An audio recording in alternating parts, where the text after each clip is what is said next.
Paper third है ना, इतिहास का मध्यकाल का संभावित प्रश्न है। पहला है भारत पर अरबों के आक्रमण, अरब यहाँ छूटा हुआ है ना, भारत पर अरबों के आक्रमण का कारण और उसके प्रभाव या परिणाम का वर्णन करें। भारत पर अरबों के आक्रमण का कारण और उसके प्रभाव या परिणाम का वर्णन करें। अरबों की सफलता या सिंध के पराजय का क्या कारण था ना। दूसरा जो है, भारत पर महमूद गजनवी के आक्रमण का क्या कारण था और उसके क्या प्रभाव पड़े, या मोहम्मद गजनवी एक मूर्तिभंजक आक्रमणकारी था, व्याख्या करें ना। तीसरा जो है तीसरा है अलाउद्दीन खिलजी का बाजार नियंत्रण या बाजार सुधार की विवेचना करें। अलाउद्दीन खिलजी का बाजार नियंत्रण या बाजार सुधार की विवेचना करें, या इसी को अलाउद्दीन की बाजार नियंत्रण मध्यकाल के सर्वोत्कृष्ट सुधारों में एक था, स्पष्ट करें, है ना। या इसी को अलाउद्दीन के बाजार नियंत्रण एवं सैनिक सुधारों का वर्णन करें। चौथा है मोहम्मद बिन तुगलक की कल्पनाशील नीतियों की विवेचना करें। मोहम्मद बिन तुगलक की कल्पनाशील नीतियों की विवेचना करें, या इसी को इस रूप में दे सकता है, मोहम्मद बिन तुगलक मध्यकाल के सर्वाधिक विद्वान और योग्य सुल्तान था, किंतु उसकी, है ना, कल्पनाशील नीतियों ने दिल्ली सल्तनत के पतन का द्वार खोल दिया, स्पष्ट कीजिए ना। मोहम्मद बिन तुगलक मध्यकाल का सर्वाधिक विद्वान और योग्य सुल्तान था, किंतु उसकी कल्पनाशील नीतियों ने दिल्ली सल्तनत के पतन का द्वार खोल दिया, स्पष्ट कीजिए। पांचवा नंबर है इसी में, भारत पर मंगोलों का आक्रमण तथा उसके प्रभावों का वर्णन कीजिए। भारत पर मंगोलों का आक्रमण और उसके प्रभावों का वर्णन कीजिए। इसी में छठा प्रश्न है, पानीपत का प्रथम युद्ध एवं मुगल साम्राज्य के दृढ़ीकरण। पानीपत का प्रथम युद्ध एवं मुगल साम्राज्य के दृढ़ीकरण की विवेचना कीजिए, है ना। और सातवां है इसी में प्रश्न, अकबर के अधीन जागीरदारी व मनसबदारी की व्यवस्था का वर्णन करें। अकबर के अधीन जागीरदारी और मनसबदारी व्यवस्था का वर्णन करें। आठवां है अकबर की धार्मिक और राजपूत नीतियों का वर्णन करें। अकबर की धार्मिक और राजपूत नीतियों की वर्णन करें। इसी में है नौवां प्रश्न, औरंगजेब की धार्मिक और राजपूत नीतियों का वर्णन करें। 10वां प्रश्न है मुगल कालीन चित्रकला और स्थापत्य कला की विवेचना करें। 11वां प्रश्न है मराठों का उदय और शिवाजी की उपलब्धियों का वर्णन करें। साथ ही मराठों का उत्तर की ओर विस्तार के बाद पतन के कारणों पर प्रकाश डालें, है ना। मराठों का उदय और शिवाजी की उपलब्धियों का वर्णन करें, साथ ही मराठों का उत्तर की ओर विस्तार के बाद पतन के कारणों पर प्रकाश डालें। 12वां में है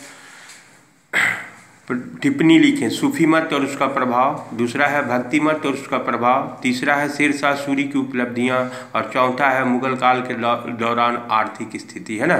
मुगल काल के दौरान आर्थिक स्थिति। अब देखो, इससे बाहर क्वेश्चन नहीं जाएगा, इसके अंदर का ही रहेगा। एक क्वेश्चन इधर और एक क्वेश्चन झारखंड का 2 हो गया, और भूगोल में 2 हो जाएगा, तो 4 हो गया। और एक माने दोनों पार्ट में 10-10 तो रहेगा, 2-2 नंबर वाला ऑब्जेक्टिव, तो 2 ही बनाना है। लेकिन हम लोग मध्यकाल, आधुनिक और झारखंड 3 क्वेश्चन तैयार कर लिया जाए, तो इससे क्या होगा, सेफ साइड में पहुंच जाएंगे ना। अभी क्वेश्चन अगर आपको याद है तो आप वीडियो देखने का कोई ज़रूरत है, नहीं है तो संक्षिप्त में कर डालते हैं ना सभी क्वेश्चन को, उसको देखिए, फायदा करेगा, ठीक है। अब देखो, पहला क्वेश्चन है भारत पर अरबों का आक्रमण और उसके प्रभावों या परिणामों का वर्णन करें। भारत पर अरबों का आक्रमण और उसके प्रभाव और परिणाम का वर्णन करें। अरबों की सफलता या सिंध के पराजय के क्या कारण थे, है ना, व्याख्या करना है ना। अब देखो यहाँ पर, देखो, भारत के साथ अरबों का संबंध इस्लाम के उद्भव के पूर्व भी था, है ना। भारत में के साथ अरबों का संबंध इस्लाम का स्थापना के पूर्व ही था ना, अभ्युदय के पूर्व ही था। भारतीय व्यापारी समुद्र में व्यापार नहीं करते थे ना। हिंदू लोग जो है उस समुद्र को लांघना पाप मानते हैं, इसके चलते हिंदू व्यापारी जो है उस समुद्रिक व्यापार में नहीं थे। वो जो व्यापार करता था अरबी लोग ही के यहाँ हाथों में था, ठीक है ना। अच्छा, लेकिन जब इस्लाम का उद्भव हुआ तो ये जो व्यापारिक रिलेशन था उसमें आमूलचूल परिवर्तन होने लगा ना। इस्लाम के उद्भव के बाद खलीफा लोग जो है इस्लाम धर्म को प्रचार करना अपना कर्तव्य समझने लगा। इसके लिए साम्राज्य विस्तार की नीति पर उन्होंने जोर देना स्टार्ट किया। उन्होंने ईरान को जीतने के पश्चात भारत की तरफ अपना ध्यान केंद्रित किया, है ना, भारत की तरफ अपना ध्यान केंद्रित किया। और इसी दिशा में पहला अभियान जो हुआ, वो पहला अभियान खलीफा उमर के शासनकाल में 636 में हुआ। खलीफा उमर के शासनकाल में 636 में हुआ। बम्बई के निकट थाना पर आक्रमण किया गया, लेकिन वहाँ का जो शासक था उन लोगों को खदेड़ दिया। जो राजा आया भी था युद्ध करने के लिए, वो मार डाला गया। इसी तरह से अब्दुल्ला, सलाह, अमीर और अल सुंदरी के नेतृत्व में यहाँ आक्रमण हुआ। अधिकांश जो है अपने जान से भी हाथ धो दिए। अब्दुल्ला, सलाह, अमीर, अल सुंदरी के नेतृत्व में आक्रमण हुआ, लेकिन अधिकांश जो आया वो लौट के नहीं जा पाया ना। लेकिन बेहदी के नेतृत्व में जो आक्रमण हुआ वो मकरान पर विजय प्राप्त करने में सफल हो गया। इसके बाद यहाँ का द्वार जो है ये खुल गया, ठीक है ना। अब देखो उन लोग का आक्रमण करने का कारण क्या था। एक तो राजनीतिक कारण था। मोहम्मद पैगंबर की मृत्यु के 100 वर्ष के अंदर ही ये लोग जो है ना, इतना याद करने का ज़रूरत नहीं है। ये लोग जो है अफ्रीका के अधिकांश भाग, यूरोप का कुछ भाग, है ना, एशिया का बहुत सारा पार्ट, ईरान तक का पार्ट को जीत लिया था, भाग को जीत लिया था। और इसी फैलाव के कारण ये लोग भारत पर आक्रमण किया ना, पहला सिंध विजय का। अब दूसरा तत्काल इसका, है ना, ये पहला हो गया। दूसरा हो गया धार्मिक कारण। धार्मिक कारण मतलब इस्लाम का प्रचार हो गया। तीसरा हुआ तात्कालिक कारण। तात्कालिक कारण जो अरब का व्यापारी लोग था, ठीक है ना, अरब का व्यापारी लोग व्यापार करके लंका से गुजर रहा था। सिंध के पास समुद्री डाकू लोग उसको लूट लिया। सिंध का व्यापारी लोग जा करके अल हज्जाज को बोला, उस समय का जो लोग का खलीफा था, राजा था। तो अल हज्जाज जो है सुनने के बाद जोश में आ गया और दाहिर से मांगा हरजाना, जो सिंध का राजा था। तो हरजाना देने से उसने इनकार कर दिया कि डाकुओं से हमारा कोई रिलेशन नहीं है। इसी को बहाना बना करके पहले उब्दुल्ला के नेतृत्व में सेना भेजा, उब्दुल्ला पराजित हुआ, मार डाला गया। फिर बदौल के नेतृत्व में भेजा, है ना, वो भी पराजित हो गया। उसके बाद वह अपना चचेरा भाई मोहम्मद बिन कासिम के नेतृत्व में सेना भेजा ना। पहला कौन था, उब्दुल्ला के नेतृत्व में, दूसरा बदौल के नेतृत्व में, वो भी पराजित हुआ दोनों। उसके बाद अपना चचेरा भाई मोहम्मद बिन कासिम के नेतृत्व में सेना भेजा, है ना। मोहम्मद बिन कासिम जो है काफ़ी चुना हुआ सेना, है ना, लेकर के यहाँ पहुँचा हुआ था। आने के बाद पहला उसका जो आक्रमण हुआ देवल के विरुद्ध, है ना, देवल को जीता। देवल जो है, इसको याद इस रूप में करना, देखो इस तरह से छोटा सा लिख लेना। देवल दाहिर का भतीजा था, पराजित हुआ। निरून, जयसिंह, है ना, शहर छोड़ करके भाग गया। बौद्ध लोग वहाँ पर था, बौद्ध लोग जो था उसको सहयोग कर रहा था, किसको, मोहम्मद बिन कासिम को, है ना। उसके बाद सेहवान, चचेरा भाई, है ना, बाजरा था। दाहिर का चचेरा भाई बाजरा था, डरपोक था, बिना हथियार डाल दिया, ठीक है ना। उसके बाद शीशम, है ना, शीशम पर अधिकार जाट लोग था। जाट लोग जबरदस्त युद्ध किया, लेकिन अंत में उसको आत्मसमर्पण करना पड़ा। रावर, है ना, सिंधु नदी पार करने के बाद यहीं रावर में युद्ध हुआ था दाहिर के साथ, जिसमें दाहिर मारा गया ना। उसके बाद ब्राह्मणवाद, जयसिंह था वही दाहिर का पुत्र, है ना, नहीं सका युद्ध करने तो चित्तूर में जाकर शरण लिया। आरोर, यहाँ एक अन्य पुत्र था दाहिर का, पराजित हुआ। मुल्तान में जलधारा रोक दिया ना, किला का जलधारा रोक दिया। नतीजा क्या हुआ कि वो लोग आत्मसमर्पण कर दिए। फिर से देवल दाहिर का भतीजा था ना, पराजित हुआ। जयसिंह, है ना, दाहिर का भतीजा जयसिंह था। निरून, जयसिंह शहर छोड़ दिया, ठीक है ना। सेहवान चचेरा भाई था, बाजरा, है ना, चचेरा भाई बाजरा था, हथियार डाल दिया। शीशम, जाट लोग संघर्ष किया लेकिन आत्मसमर्पण किया। रावर यहाँ सिंधु नदी पार किया, दाहिर से युद्ध हुआ, दाहिर मारा गया, है ना। ब्राह्मणवाद, जयसिंह, है ना, जयसिंह था, पराजित हुआ, चित्तूर में जाकर शरण लिया। आरोर, एक दाहिर का एक अन्य पुत्र था, वो भी पराजित हुआ। मुल्तान जलधारा रोक दिया, किला का सैनिक लोग जो है उसको आत्मसमर्पण कर दिया। अब देखो उसको सफल होने का क्या कारण था ना, सैनिक श्रेष्ठ था। केवल इतने याद रखना, सैनिक श्रेष्ठ, सैनिक रूप से श्रेष्ठ था। घुड़सवार सेना जो था उसके पास था, और चुने हुए 20,000 सैनिक को लेके वो चला था ना, जिसको कई महीना तक ट्रेनिंग दिया गया था, ठीक है ना। वैसा सैनिक लेकर के सैनिक रूप से श्रेष्ठ था। भारत का जो सैनिक था वो परंपरागत सैनिक था, है ना। और यहाँ घुड़सवार सेना जो है, घोड़ा का प्रजाति यहाँ मध्यम दर्जा का होता है, जबकि उसके पास श्रेष्ठ घोड़ा था, है ना। और घोड़ा जो है तीव्र गति से आगे बढ़ता है, तीव्र गति से पीछे लगता है, लौटता है। नतीजा होता है कि तीव्रता आता है युद्ध में, तो जीता है। योग्य नेतृत्व, मोहम्मद बिन कासिम जो है मध्य एशिया, उस एशिया में लड़ाकू प्रजाति का था, जो हमेशा युद्धरत रहता था। नतीजा होता था योग्यता उसमें कूट कूट के भरी हुई थी, है ना। इसके अलावा जो है उसमें साम दंड भेद सभी नीति में महारत हासिल था, ठीक है ना। इसी के चलते बौद्ध और जाट को वो अपने तरफ मिला लिया था। तीसरा है अयोग्यता में अलोकप्रियता, मतलब दाहिर जो धार्मिक रूप से कट्टर था, है ना। नतीजा हुआ बौद्ध लोग उसके अगेंस्ट में था, बौद्ध लोग देशद्रोह किया था, मोहम्मद बिन कासिम का साथ दिया था ना। मकरान का हाकिम जो है वो भेदिया का काम किया था ना। मकरान का हाकिम जो है भेदिया का काम था, वो मोहम्मद बिन कासिम का सहयोग कर रहा था, ठीक है। अब देखो बौद्धों एवं जाटों का देशद्रोह था, मुसलमानों का धार्मिक जोश था। मुसलमान जो थे अपने धर्म प्रचार के उद्देश्य से जोश में थे। मनोवैज्ञानिक कारण कुछ ज्योतिषी लोग, इन लोग ने ऐसा भविष्यवाणी किया था कि यवन लोग जीत जाएंगे। नतीजा हुआ इधर का सैनिक में उतना जोश नहीं रहा न जनता में, है ना। प्रभाव या परिणाम, प्रभाव जो परिणाम आया, एक संस्कृति दूसरा संस्कृति का जो नज़दीक आता है तो प्रभाव तो होता ही है ना। यहाँ पर भी प्रभाव हुआ।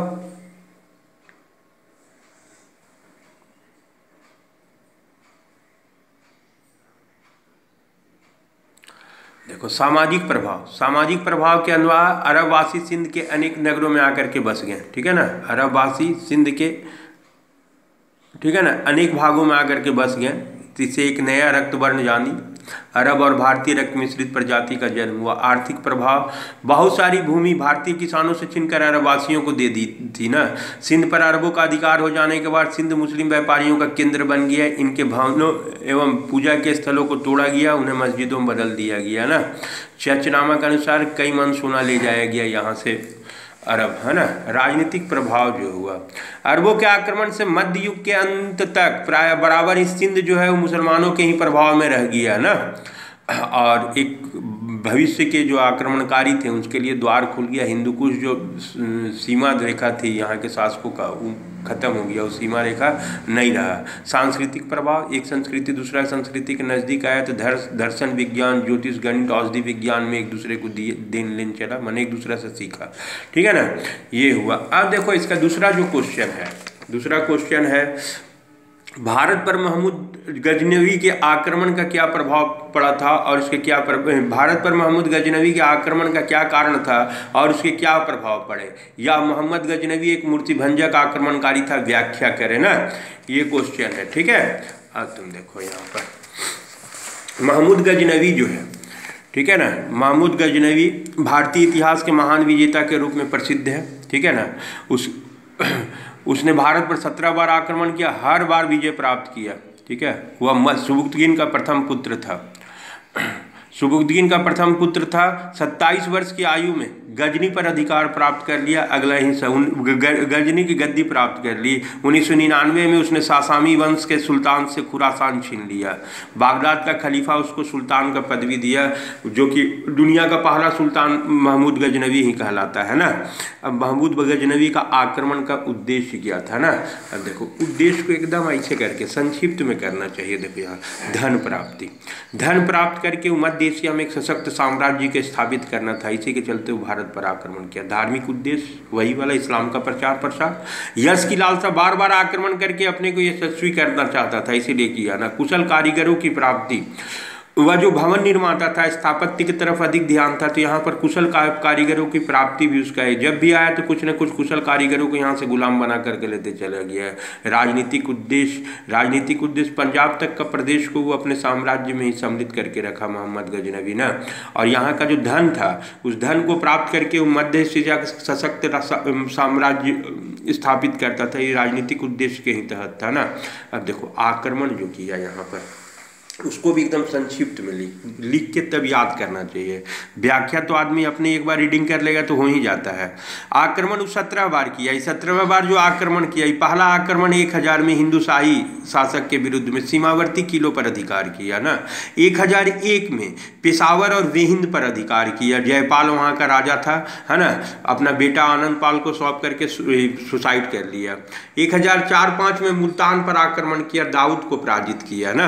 1006-07 में भेड़ा पर अधिकार किया। भेड़ा वहाँ का शासक बाजीराव जो था, है ना, बाजीराव सुसाइड कर लिया, ये भी आत्महत्या कर लिया। भटिंडा पर भी लौटते समय उस पर अधिकार कर लिया। फिर से 1000 हिंदू शाही सीमावर्ती प्रदेश के हिंदू शाही वंश के खिलाफ में किया, सीमावर्ती किलों पर अधिकार किया। 1001 में पेशावर और वेहिंद पर आक्रमण किया। जयपाल वहाँ का राजा था, है ना, शाही वंश का ही था। जयपाल जो था उस आत्महत्या कर लिया, उसके अपने बेटा आनंद पाल को सौंप कर। 1004-05 में मुल्तान, दाऊद था, पराजित हुआ ना। 1006-07 में भेड़ा, बाजीराव जो था, है ना, उसे कर उर प्राप्त किया। अपमानित होने के बाद बाजीराव भी आत्महत्या कर लिया। लौटते समय भटिंडा पर भी अधिकार कर लिया। 1008-09 पुनः आनंद हिंदू शाही आनंद पाल के खिलाफ युद्ध किया। आनंद पाल के साथ देने के लिए उज्जैन, ग्वालियर, कालिंजर, कन्नौज, दिल्ली, अजमेर तक का सेना आया हुआ था। सम्मिलित सेना को उसने नागरकोट के नजदीक पराजित कर दिया ना। अब देखो, नागरकोट पर भी अधिकार किया। नागरकोट में ही सबसे पहले मूर्तियों का तोड़ फोड़ किया था ये। 1011-12 थानेश्वर पर चक्र स्वामी मंदिर के मूर्ति को यहाँ से उठा करके ले गया ना, थानेश्वर पर अधिकार किया। 1018 गंगा घाटी में प्रवेश किया, मथुरा, कन्नौज तक के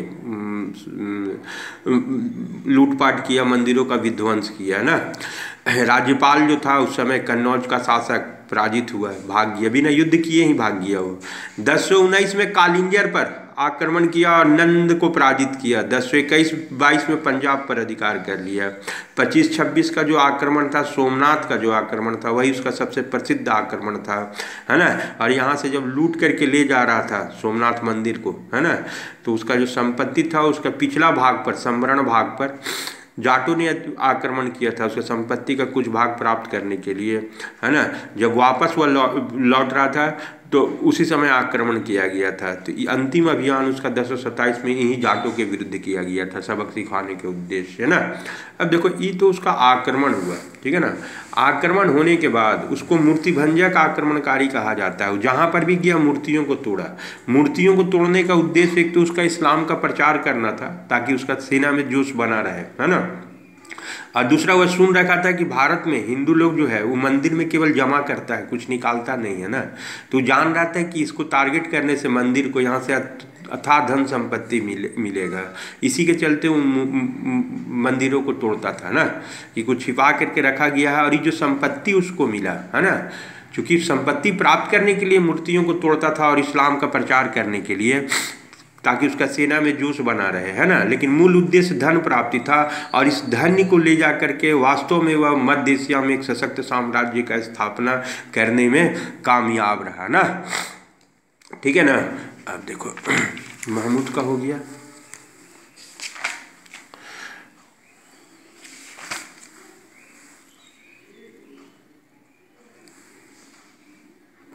अब इसका प्रभाव हुआ ना, महमूद का आक्रमण का प्रभाव किया। भारत में प्रवेश पाने के लिए उत्तर पश्चिमी सीमा पर स्थित हिंदू शाही प्रहरी का काम करते थे। अफगानिस्तान, मुल्तान, सिंध, पंजाब विजय के बाद भारतीय सीमा की अब रक्षा करने वाला कोई प्रहरी राज्य नहीं रहा ना। पंजाब तक का प्रदेश को तो मिला ही लिया था।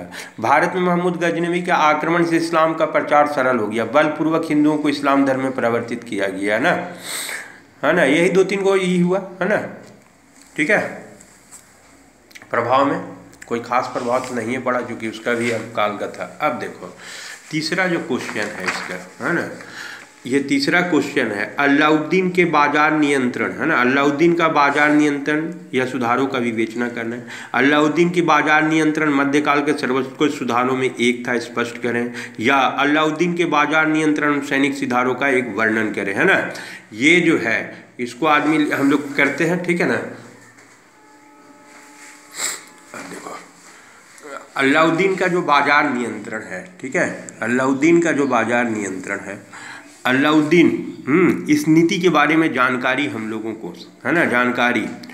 बरनी के तारीख़ फिरोज शाही, अमीर खुसरो, जियाउद्दीन बरनी की तारीख़ फिरोज शाही, अमीर खुसरो की रचना, ख्वाजीनुल फुतूह, और इसामी की रचना फुतूह सलातीन से मिलता है, और बाद का ग्रंथ इब्न बतूता का रेहला से भी मिलता है ना। जियाउद्दीन बर्नी, तत्कालीन वाला में जियाउद्दीन बर्नी का तारीख फिरोज शाही है ना। अमीर खुसरो की रचना खजाइनुल फुतूह है ना, खजाइनुल फुतूह है। इसामी की रचना फुतूह सलातीन है, और इब्न बतूता की रचना रेहला से हम लोग को उसके बारे में जानकारी प्राप्त होती है ना। ठीक है,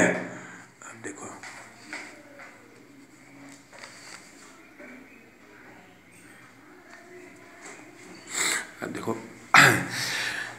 अलाउद्दीन खिलजी जो था वो 4,75,000 का सेना किए हुए था, और सेना का नगद वेतन का प्रणाली किए हुए था। स्थायी सेना रखना स्टार्ट किया था और नगद प्रणाली नगद वेतन देना स्टार्ट किया था, और वेतन कम देता था। अब इस वेतन को कम देने के कारण उसके पास जो विशाल सेना एकत्र हो गया, दिल्ली जो है केंद्र बन गया, तो उस सेना को कम कीमत पर ही भोजन उपलब्ध हो इसका ध्यान रखना था। अगर वैसा नहीं होता, सेना पहला बार केंद्रीकरण हुआ, सेना जब जुटा वहाँ रहने लगा सेना, तो दिल्ली का आबादी बढ़ गया, और उस आबादी को है ना कम कीमत पर ही अच्छा भोजन प्राप्त हो, अच्छा रहन सहन रहे, ताकि विद्रोह ना हो, इसके लिए वह बाजार नियंत्रण प्रणाली का विकास किया है ना। ये बाजार नियंत्रण प्रणाली में 2 तरह का बाजारों को उसने रखा, एक निर्मित वस्तुओं खाद्यान्नों का जिसको सहना ए मंडी है ना, और दूसरा निर्मित वस्तुओं का बाजार जिसको सराय ए अदल। खाद्यान्नों की बिक्री हेतु जो खोला गया था सहना ए मंडी, और दूसरा सराय ए अदल जो निर्मित वस्तुओं के लिए था। पहला सहना ए मंडी जो कि खाद्यान्नों की बिक्री के लिए था, सराय ए अदल जो है वह निर्मित वस्तुओं के लिए था, है ना। अच्छा, ये जो बाजार है, बाजार नियंत्रण है ना, इसमें बढ़िया बढ़िया पदाधिकारी को भी नियुक्त किया था। बाजार निरीक्षक के रूप में सहना ए मंडी कहलाता था ना, बाजार निरीक्षक नियुक्त किया था सहना ए मंडी। गुप्तचर व्यवस्था के लिए बरीद या मुनहियनों लोग को नियुक्त किया गया था, जो कि निगरानी रखता था। वस्तुओं का मूल्य तय कर दिया गया था ना, वस्तुओं का मूल्य तय कर दिया गया। एक नया विभाग बनाया गया, दीवाने रियासत, और वस्तुओं का मूल्य तय कर दिया गया। इसका मूल्य को लिख लेना, गेहूं 7 जितल प्रति मन, चावल 5 जितल प्रति मन, जौ 4 जितल प्रति मन। गेहूं 7 जितल, चावल 5 जितल, जौ 4 जितल, चना 5 जितल, घोड़ा 100 से 120 टका, टट्टू 10 से 25 टका, दास 5 से 40 टका, है ना। अब बाजार के नियमों को भंग करने वाले को दंड देने के लिए सराय अदल नामक अधिकारी को नियुक्त किया था ना। अगर इस नियम को कोई भंग करता था या तौल में कोई कम देता था, तो जितना कम देता था उस व्यापारी का शरीर से मांस काट करके उसको तौला देता था ना। नतीजा हुआ, कड़ाई से लागू करने का नतीजा हुआ कि परिणाम संतोषप्रद निकला, और बाजार जो है, बाजार निश्चित मूल्य पर वस्तुएं मिलने लगी, है ना, निश्चित मूल्य पर वस्तुएं मिलने लगी। बर्नी के अनुसार इसका उद्देश्य सैनिक बताया गया, जिसके अनुसार वही 4,75,000 है ना, वेतन देना अधिक संभव नहीं था, रखना जरूरी था। इसके विपरीत अमीर खुसरो के अनुसार सुल्तान ने आम प्रजा को राहत पहुंचाने के लिए मूल्य निर्धारित किया गया। तो कुछ इतिहासकार ने इस योजना का उद्देश्य मूल्य वृद्धि अथवा मुद्रास्फीति पर की समस्या को नियंत्रण में करना बताया। मैंने अलग अलग 3 तरह का है। एक तो है सैनिक चुकी है ना, सैनिक अधिक है, ठीक है ना, तो इसके चलते वहाँ पर वेतन कम में भी अच्छा से रहे। दूसरा जो है अमीर खुसरो जो है आम प्रजा को राहत दिलाने के लिए। कुछ इतिहासकार आदमी के मुद्रास्फीति की समस्या से निजात दिलाने के लिए ना। अब देखो क्षेत्र विस्तार कहाँ तक लागू था। बर्नी के अनुसार यह दिल्ली, केवल दिल्ली और उसका सीमावर्ती क्षेत्र था। अमीर खुसरो ने इस योजना को सभी नगर निवासियों ग्रामीणों को लाभान्वित होने के बारे में कहा गया है ना। हालांकि इस योजना का केंद्र बिंदु दिल्ली था, लेकिन इसका असर आसपास के इलाका में भी होगा। पंजाब, दुआब, मध्य भारत के कुछ भाग प्रभावित होगा, क्योंकि माल तो उधर से आता था ना। इस प्रकार बाजार नियंत्रण के परिणाम काफ़ी लाभदायक रहे। इसके चलते अनाज और अन्य वस्तुओं की कीमतें काफ़ी सस्ता हो गई। परंतु यह प्रश्न उठाया गया कि क्या यह उपाय सभी वर्गों के लिए लाभदायक हितकारी सिद्ध हुआ। इतिहासकारों के एक वर्ग का मानना है कि योजना समस्त प्रजा को प्राप्त हुआ। उनका मानना है ना, उनका मानना है कि योजना समाज के सभी वर्गों के लिए हितकारी था, क्योंकि सुल्तान ने सभी वस्तुओं के मूल्य निर्धारित कर दिए थे। चूंकि व्यापारियों के मुनाफे को घटाकर न्यूनतम कर दिया गया था, इसलिए व्यापारी वर्ग में असंतोष होना स्वाभाविक था। परंतु किसानों एवं व्यापारियों की इस योजना का हानि नहीं हुई, क्योंकि सबको अपना अपना मूल्य तय कर दिया गया था। सबको मालूम था कि हमको कितना प्रॉफिट लेना है और क्या करना है ना। कुछ इतिहासकार इस रचनात्मक परिणाम को सही नहीं मानते और योजना का लाभ केवल सामंत वर्ग या सैनिकों, लेकिन ये सही नहीं है ना। विवाद चाहे जो भी हो, परंतु इतना स्पष्ट है कि मूल्य निर्धारण योजना अलाउद्दीन की विशिष्ट योजना थी, जिसमें बाजार पर स्थायी नियंत्रण संभव हो सका। इस योजना के लिए है ना उसकी प्रशंसा समकालीन मुगलकालीन आधुनिक इतिहासकारों ने भी की है, परंतु दुर्भाग्य की बात है कि यह सब कुछ केवल एक ही व्यक्ति के स्वास्थ्य पर निर्भर रहा ना। अब अलाउद्दीन का जो है, माने अलाउद्दीन मर गया, खत्म हो गया ना।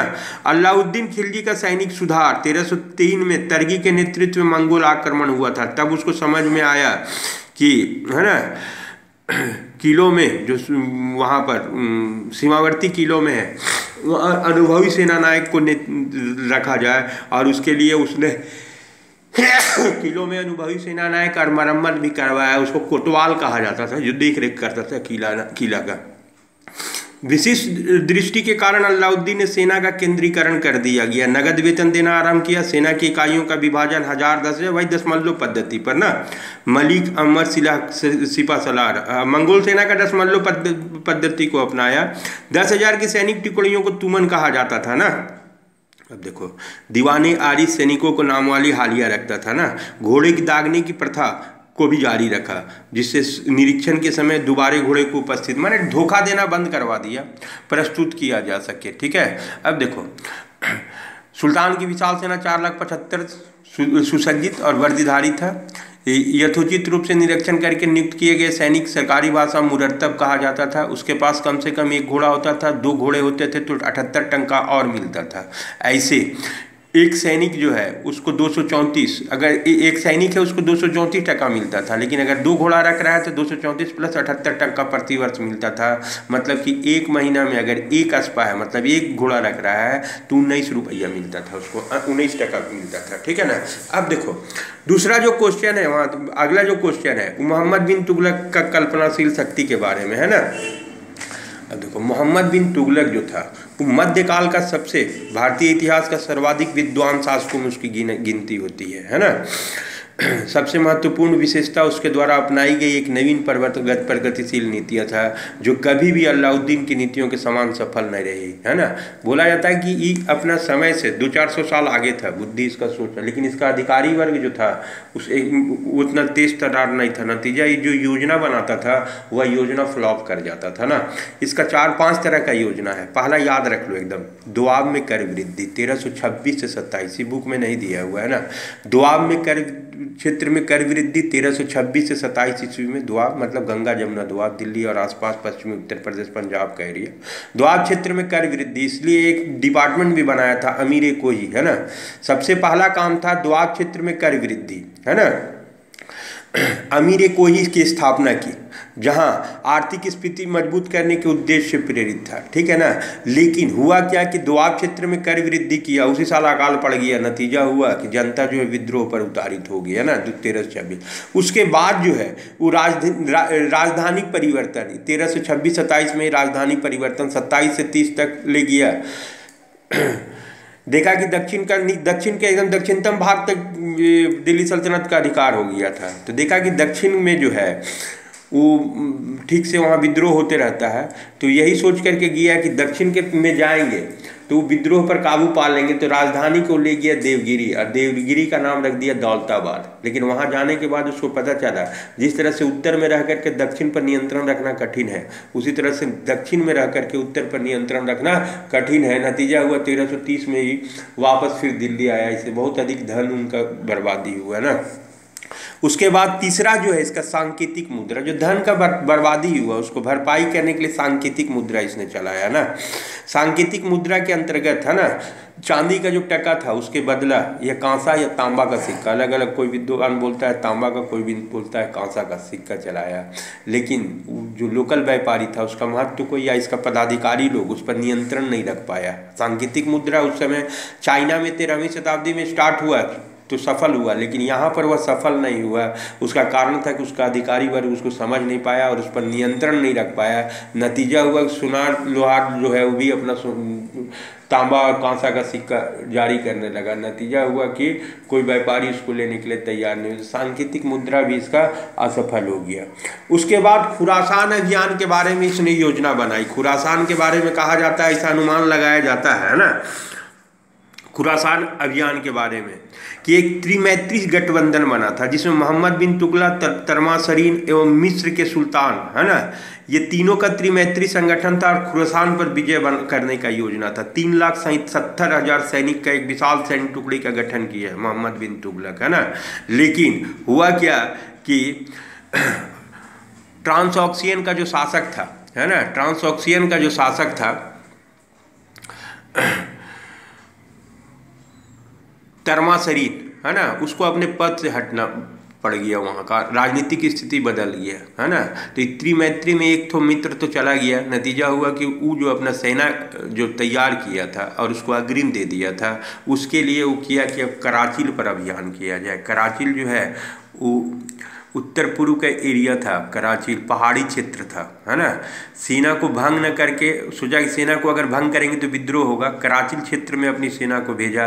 लेकिन कराची से क्षेत्र में उसका जब सेना गया तो वहाँ सफल नहीं हो पाया, क्योंकि इसका सेना मैदानी भागों में लड़ने का अभ्यास था और पहाड़ी क्षेत्र में जो लड़ने गया तो इसका बहुत सारा सेना उसमें नष्ट हो गया, है ना। तो वो भी अभियान इसका जो है कराची अभियान भी जो है असफल रहा। अब है ना,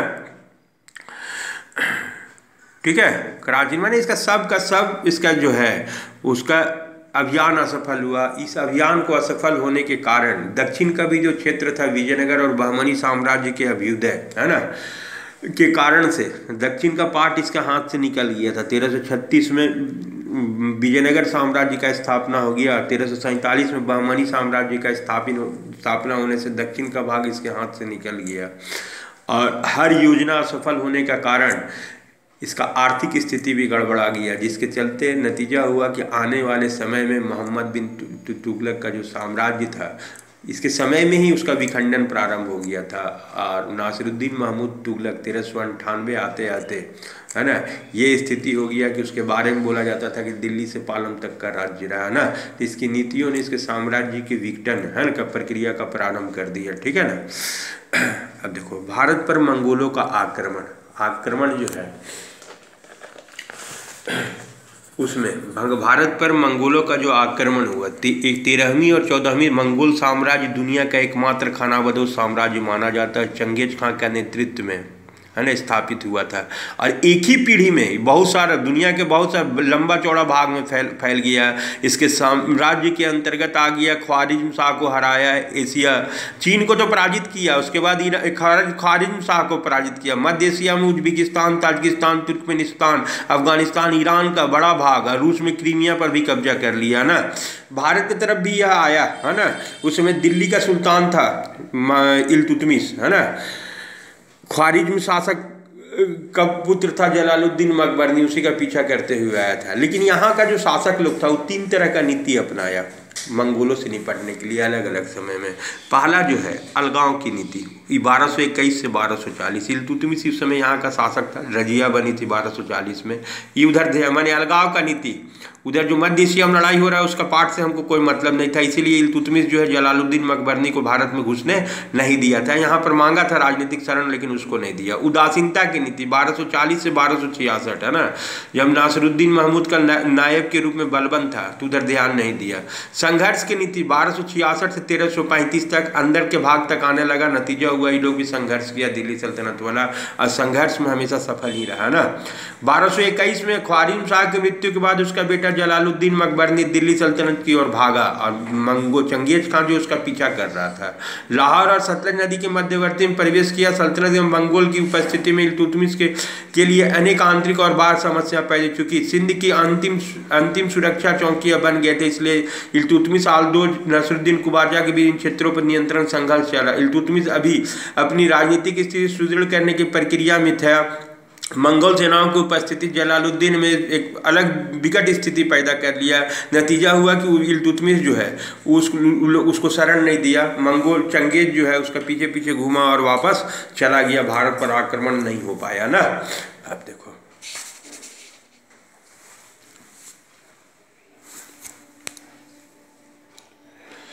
रजिया भी इसी तरह का नीति का अपनाई ना, ध्यान नहीं दी रजिया भी ना। अलग थलग का ही नीति है। 1240 से 1266 के अवधि में 3 सुल्तानों मोइजुद्दीन बहरमशाह, अलाउद्दीन मसूद शाह, नासिरुद्दीन महमूद ने निरंतर थोड़े समय के लिए राज्य किया। उसमें ताहिर महमूद लाहौर पर आक्रमण किया था, मुल्तान पर आक्रमण किया था, है ना। सल्तनत के घेट सीमा जो है झेलम से घटकर ब्यास नदी तक रह गई, है ना। उधर उदासीनता दिल्ली सुल्तान लोग दिया ना। संभवतः दिल्ली में चल रही राजनीतिक अस्थिरता भी इस नीति का एक कारण था। फलस्वरूप मंगोल आक्रमण के विरुद्ध तब कोई ठोस नीति नहीं बन पाई ना। जब बलबन सुल्तान बना 1266 में, तो ब्यास नदी को सल्तनत की सीमा मान ली गई थी और इस नदी के पार कोई भी कदम कम मंगोल के लिए प्रभावकारी ढंग से रोक दिया जाता था। उसमें 3 तरह का नीति अपनाया था। 1241 में मंगोल द्वारा विध्वंस किए गए वहाँ के किलों का पुनर्निर्माण के लिए बलबन ने 1270 में लाहौर का दौरा किया, है ना। पश्चिमी सीमा का पूर्ण उत्तरदायित्व शहजादे मोहम्मद के हाथ में, अपने पुत्र के हाथ में दे दिया, है ना। और एक महत्वपूर्ण युद्ध नीति थी, ब्यास नदी के पास कोई भी मंगोल आक्रमण 3 दिशाओं से रोका जा सकता था। सुमाना से शहजादा बुगरा खां, अकबर बलबन का बड़ा बेटा था। मुल्तान से शहजादा महमूद, है ना। और दिल्ली से मलिक बारबर, ये 3 तरफ से सेना जाता और मंगोलों को वहीं रोक देना था। 1285 में शहजादा महमूद की मृत्यु हो गई ना, छोटा सा मंगोलों के साथ झड़प में। उसके बाद जलालुद्दीन खिलजी गद्दी पर बैठने के बाद सुनाम, दीपालपुर, मुल्तान ये सीमा रेखा बनाया गया और अपना पुत्र अरकली खां के अधीन में रखा। 1292 में हलाक, है ना, का पोता था अब्दुल्ला, ऊ आया, भारत पर आक्रमण किया। भटिंडा और सुनाम के पास जलालुद्दीन खिलजी द्वारा वो परास्त हो गया। अंततः दोनों सेनाओं के बीच संधि हुई। अब मंगोल लोग का बहुत सारा जो है, मंगोल पूरा जो दिल्ली में है वहाँ पर उन लोग को बसा दिया गया, ठीक है ना। इस्लाम धर्म में वो लोग स्वीकार कर लिया। तो अलाउद्दीन खिलजी के समय में मंगोलों का आक्रमण सबसे अधिक हुआ ना, 1297-98 में हुआ। मंगोल सेनाओं का नेतृत्व ट्रांसऑक्सियन का शासक कादिर खां कर रहा था, पराजित हुआ ना, हार का सामना। फिर दूसरा आक्रमण 1299 में हुआ, है ना, यल्दी के नेतृत्व में, उसको भी पराजित कर दिया गया, ठीक है ना। उसके बाद कुतलुक ख्वाजा, है ना, को हिजलाक, तमार, है ना, बुग्गा, तारगी के नेतृत्व में आया ये लोग, है ना। इन लोग को भी पराजित कर दिया गया। क्यों खाली नेतृत्व करते जाना है ना। जब चित्तौड़ का घेरा डाला था उसमें तरगी के नेतृत्व में 1303 में आया था। तरगी जो है एक आध भिड़ंत हुआ, उसके बाद वह तरगी भी वापस लौट गया। 1305 में अली बेग तारतक और तरगी के नेतृत्व में आया। तारगी तो बीच रास्ता से आ गया, लेकिन अली बेग और तारतक जो है युद्ध किया, पराजित हुआ, इन लोग को बंदी बना लिया गया ना, ठीक है ना। 1306 में 3 सेनापति 30 सैन्य दल अलग माने छोटा छोटा का नेतृत्व करते हुए ना, पहले काबुक ने किया। इकबाल और ताई के नेतृत्व में दूसरी सेनाएं पीछे पीछे चली, है ना, ये लोग, ठीक है ना। सुल्तानी था, गुलाम था अलाउद्दीन खिलजी का, इन लोग को पराजित कर दिया, ठीक है ना, टुकड़ियों को रोक दिया, परास्त किया।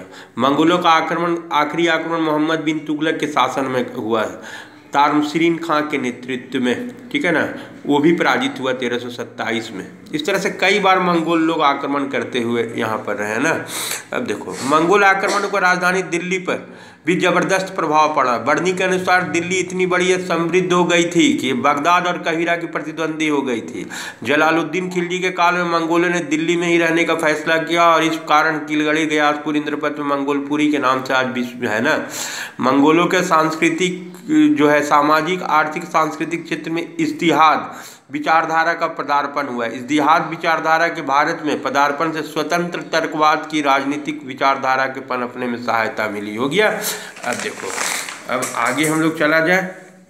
मोहम्मद बिन तुगलक का हो गया, मंगोलों का प्रभाव हो गया, पानीपत का प्रथम युद्ध, है ना, पानीपत का प्रथम युद्ध, मंगोलों का प्रभाव हो गया हम लोग का मंगोलों का। अब देखो छठा क्वेश्चन है, पानीपत का प्रथम युद्ध और मुगल साम्राज्य का दृढ़ीकरण करवा दिए, है ना, अकबर की, है ना, अकबर के अधीन जागीरदारी व मनसबदारी व्यवस्था का वर्णन ये भी छोड़ दिए हैं। अकबर की धार्मिक राजपूत नीति भी छोड़े हुए हैं, देख लेना वीडियो में।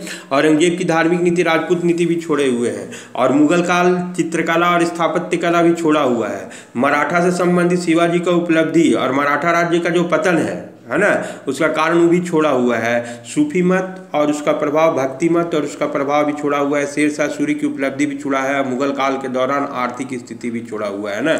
इसे एक क्वेश्चन एकदम कन्फर्म आएगा, एक झारखंड वाला, है ना, 2 क्वेश्चन हो जाएगा, सेफ साइड पहुंच जाएगा। आदमी भी छोड़ देंगे थोड़ा देर में, ठीक है ना।